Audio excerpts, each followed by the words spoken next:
bienvenida al sociólogo Humberto Chacón, decano de la Facultad de Filosofía de la Universidad de Cuenca. Cabe indicar que ante la denuncia que habíamos señalado, la Universidad de Cuenca abrió su propia investigación, puso incluso una denuncia ante la Fiscalía y creó una comisión interna de la universidad para investigar esta denuncia. Sociólogo Chacón, muy buenos días. Como decano de una de las importantes facultades de la Universidad de Cuenca, ¿cómo ha mirado este problema? Buenos días a usted y a toda la ciudadanía. Como ocurre en toda institución, existen organismos en los que se toman decisiones y en la universidad el organismo o los organismos en los que se toman decisiones son los consejos directivos de las facultades, así como el consejo universitario. Luego de que la CENESID envía el criterio de que el 70% de la nota para ingresar a la universidad corresponde a ellos y que el 30% le correspondería a las universidades, en este caso a la Universidad de Cuenca, el Consejo Universitario elaboró una propuesta para el examen de admisión, elaboró un cronograma para la aplicación de esta propuesta e igualmente constituyó una comisión responsable de esta, en la que ni el mismo señor rector era partícipe, sino más bien un equipo de compañeras y compañeros docentes con alto reconocimiento en manejo de información, así como en algunos señores subdecanos. Como parte de la universidad, como integrante del Consejo Universitario, no puedo en lo absoluto generar ninguna duda con respecto del procedimiento seguido por esta comisión, que, como digo, fue integrada identificando elevados criterios, sobre todo de ética, elevados criterios en el manejo de la información. Cualquier información que suceda al margen o cualquier información que venga desde otras instancias que no sean esta comisión deberían ser canalizadas adecuadamente por la misma comisión, pues la comisión ha entregado, entiendo, la información respectiva al señor rector de la universidad, y él, como representante de la universidad y como presidente del Consejo Universitario, entiendo, ha entregado ya la documentación respectiva ante la Fiscalía para que se inicie este proceso de investigación. Igualmente tengo entendido que el señor rector ha nombrado una comisión de alto nivel académico, no solamente dentro de la universidad, sino de otras universidades, para que se investigue de tal forma que, si existe algún indicio de que algo sucedió durante el proceso desde el momento mismo en el que se formularon las preguntas hasta el momento de la aplicación de la prueba, pues el Consejo Universitario, con la información que tengamos, proceda adecuadamente de acuerdo con la norma establecida. Estos temas son realmente fundamentales, pues está de por medio el futuro de los jóvenes. Puede hacer una diferencia, aunque sea solamente un 30% del peso de la nota, puede hacer la diferencia en que una persona pueda o no seguir una carrera universitaria. ¿Cómo se toma esto dentro de la Universidad de Cuenca? A más de poner en estas comisiones, como usted ha señalado, personas absolutamente confiables, entendemos que la información que se genere y que finalmente se convierta en el test o el examen que tengan que tomar los estudiantes deberá pasar por determinadas instancias, y en estas instancias tiene que haber, no sé si llamarlo, una especie de cadena de custodia para que esta información no se filtre. Eso es exactamente lo que se constituyó, una cadena de custodia, de tal forma que sea casi imposible la filtración de los exámenes, menos aún de todo un paquete de exámenes que de una u otra manera entiendo que han circulado por las redes sociales, pero prioritariamente por WhatsApp. Yo no voy a opinar absolutamente nada. El fraude académico es una situación con la que no solamente la Universidad de Cuenca, cualquier centro educativo se ve permanentemente amenazado. Incluso el avance de las nuevas tecnologías amerita también el uso de tecnologías por parte de las entidades para justamente contrarrestar estas tendencias. Nosotros como Universidad de Cuenca hemos sido muy respetuosos de todo lo que usted está planteando. Sabemos necesariamente o estamos convencidos de que este 30% del porcentaje para ingresar a la universidad ha sido adecuadamente estructurado. Existe aún, está vigente la comisión, pues está evaluando constante y permanentemente el funcionamiento de esta cadena de custodia, y realmente hasta este momento no tenemos evidencia alguna de que allí habrá sucedido esta filtración.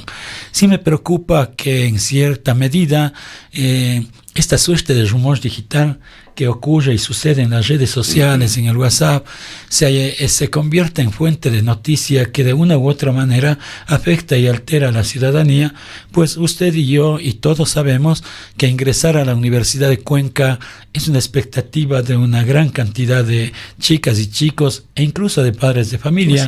Por tanto, es una situación altamente sensible, y frente a esa sensibilidad no creo que podamos proceder en cierta medida sin tener la información necesaria y suficiente como para que la universidad pueda tomar una decisión. Sin embargo, que es lo que justamente está persiguiendo la universidad, denunciando esto de exactamente, la Fiscalía nosotros queremos que todas aquellas pruebas que están en las redes sociales logren su materialización de tal forma que podamos encontrar hay temas evidencia que pueden ser física, fácilmente comprobados. Pues hay fotografías de imágenes, de capturas de WhatsApp que fácilmente con peritos pueden ser determinadas su cronología. Se las publicó antes o después de los exámenes. Eso queda para la investigación, claro, por supuesto. Pero son temas que sí se los puede determinar de manera objetiva. Por eso el señor rector ha indicado a través de la comisión que primero se ha iniciado un proceso de investigación en Fiscalía, porque realmente nosotros como institución somos altamente responsables de los procesos que realizamos, más aún de este proceso que resulta, como dije hace un instante, muy sensible para toda la sociedad. Con estos temas de la post-verdad, de los fake news, de las noticias falsas, se han desarrollado interesantísimas herramientas para analizar gráficos y, por ejemplo, en estas capturas que se habría hecho de pantallas de estos exámenes, es sumamente fácil determinar incluso el lugar y el momento en el cual fueron realizadas esas fotografías. Obviamente, todo está en manos de los expertos. Entendemos que ellos nos ofrecerán la información respectiva de tal forma que nosotros, y estoy hablando ahora sí como decano de la Facultad de Filosofía, como integrante del Consejo Universitario, tengamos toda la información totalmente evidenciada para tomar alguna resolución o para tomar una resolución al respecto. Sin embargo, el proceso debe continuar. No es posible afectar un proceso mientras no tengamos respuestas y evidencias claras acerca de esta serie de planteamientos que más de rumores generados que han afectado significativamente el comportamiento de la ciudadanía y obviamente a la Universidad de Cuenca. En nuestra institucionalidad hemos sido afectados porque de una u otra manera su confianza está siendo vulnerada. Pero vuelvo a repetir que la confianza de la universidad no puede ser vulnerada sin que antes haya sido investigado plenamente. Y entiendo y estoy muy convencido de que los integrantes de la comisión para la prueba de admisión son personas reconocidas académicamente, investigadores de prestigio y personas éticas, de tal forma que ellos están constante y permanentemente reunidos un poco para ir atendiendo todas estas inquietudes, receptando toda esta información para que sean las autoridades respectivas las que realicen la investigación. No sería prudente de parte nuestra emitir un criterio ahora, antes de antes de que se realice una investigación y que tengamos los resultados de la misma. Simplemente, como decano de la Facultad de Filosofía, quiero convocar a la ciudadanía a la calma y a la prudencia para que de una u otra manera este proceso suceda como siempre lo hemos pensado, en el marco de la transparencia y la justicia plena. Bien, vayamos a temas de carácter nacional, al análisis político. Sociólogo Chacón, acudimos a usted, pues es una de las personas que realiza análisis cualitativo y cuantitativo de la situación política en general del país, y vivimos en una situación compleja en Ecuador. Se ha cumplido ya más del 50% del gobierno de Lenín Moreno, y este se ve en el ojo de la tormenta, involucrado en temas que tienen que ver con su partido, del cual él es también su presidente, el partido Alianza País, que recibió aportes ilegales de campaña. ¿Cómo mira esta situación y cómo afecta esto a la gobernanza en el país? Me parece que en los gobiernos centrados en la determinación del poder estatal con respecto de la sociedad y evidentemente de la economía, frecuentemente enfrentan situaciones complicadas, sobre todo cuando se trata del uso de los recursos, ese uso inadecuado de los recursos con intereses no ciudadanos, con intereses no cívicos, se llama corrupción.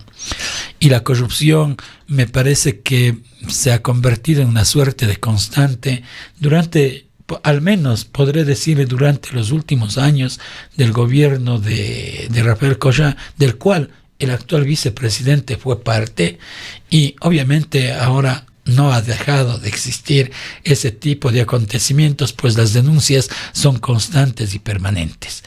Pero si ese es un problema que enfrenta el gobierno y por tanto la sociedad, esta práctica de la corrupción de una u otra manera está afectando significativamente a todas las instituciones que, dicho sea de paso, suceden en el marco de políticas públicas que siempre están pensando o deberían estar pensando en el bien común, en el bien de la sociedad. Mire, nada se ha dicho con respecto de los recursos utilizados o mal utilizados por los gobiernos y que han provenido del Instituto del IES. Esos recursos son nuestros, es decir, nosotros nos vemos como que obligados a aportar nuestros recursos allá, pero no sabemos en realidad cómo se están manejando. Bueno, con respecto al IES, sí hubo denuncias muy directas, incluso de subcuentas que se habían abierto para descontar a determinados grupos de afiliados, cifras que iban directamente a una de las cuentas del Movimiento Alianza País. Exacto, o sea, realmente hubo una utilización, no diría solamente inadecuada, una irresponsable utilización de los recursos de los afiliados con fines político-electorales, porque Alianza País es un movimiento político que constante y permanentemente ha estado participando en procesos electorales. Jurídicamente se califica estas situaciones como delincuencia organizada, y es lo que algunos detractores del régimen, como César Montúfar, por ejemplo,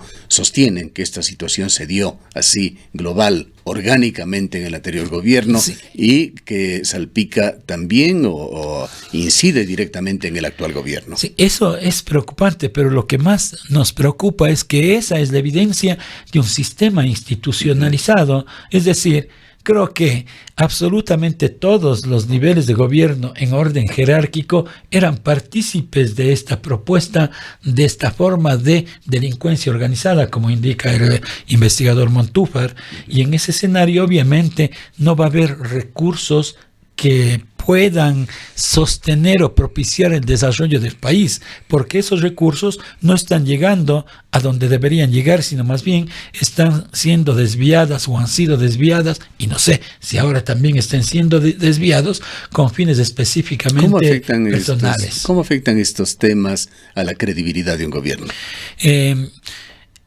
Mire, yo he estado planteando desde algunos días el hecho de que un gobierno con falta de credibilidad es un gobierno que ha desmejorado totalmente su concepción sobre la política, es un gobierno que ya no tiene un modelo de desarrollo, sino más bien es una suerte de propuestas integradas o yuxtapuestas, diría yo, con el único fin de sobrevivir.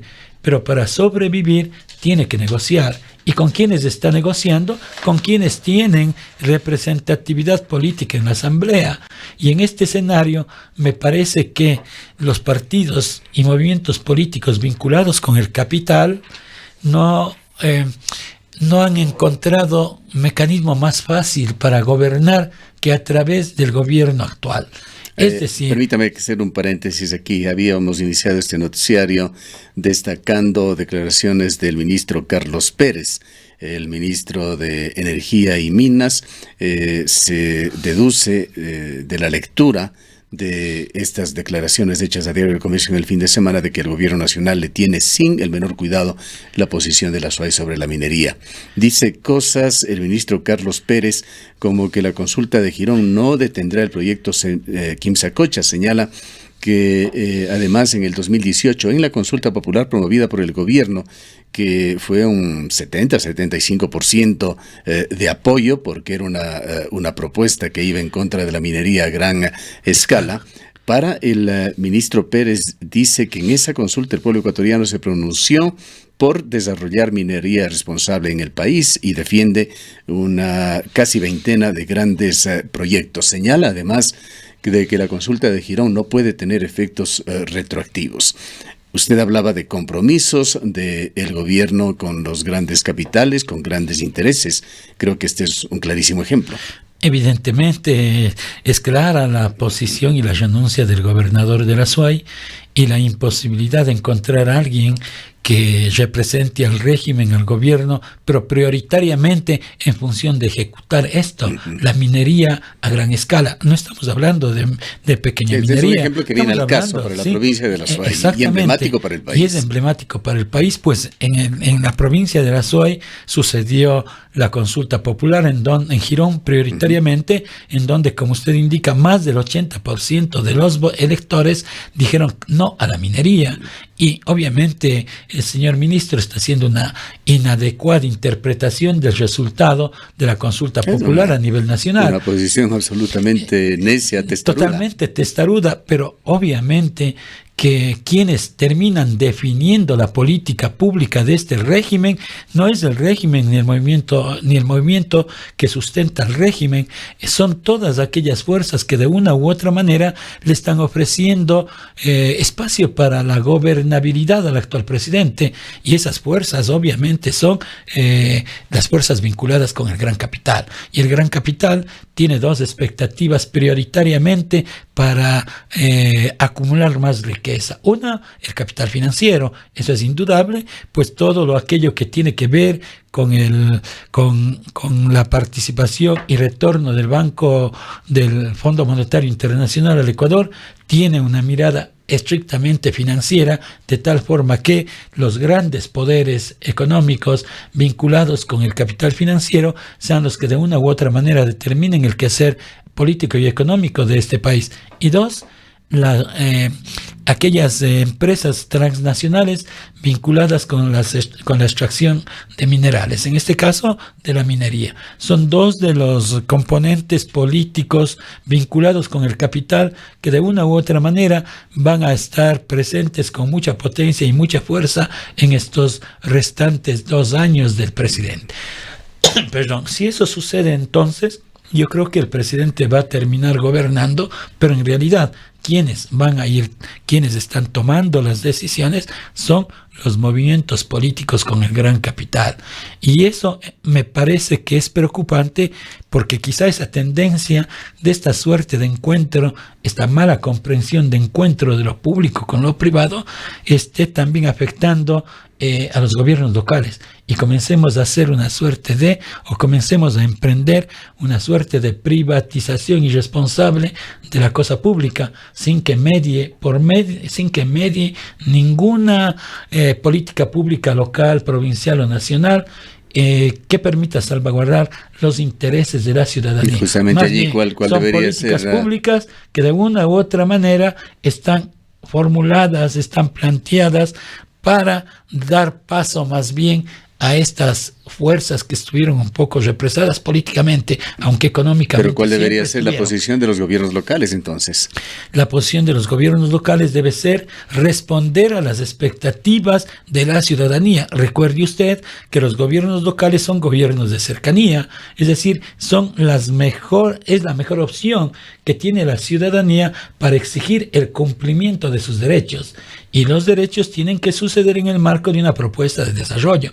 Lo que quisiéramos conocer en verdad es cuál es la propuesta de desarrollo local para 5, 10 o X cantidad de años que tienen los gobernantes actuales, de tal forma que esa se ejecute siempre respondiendo y respetando las necesidades de la ciudadanía, de la población, tanto a nivel urbano como a nivel rural, a nivel de población joven, adultos, etc. Es decir, la fortaleza de los gobiernos locales es eso, poder trabajar respondiendo directamente a la ciudadanía, pues son gobiernos de cercanía, y ya es pertinente, ya es el momento de que en verdad se visualicen ciertos criterios de desarrollo que nos permitan saber hacia dónde van las ciudades y hacia dónde van las provincias. Bien, muchas gracias por su presencia.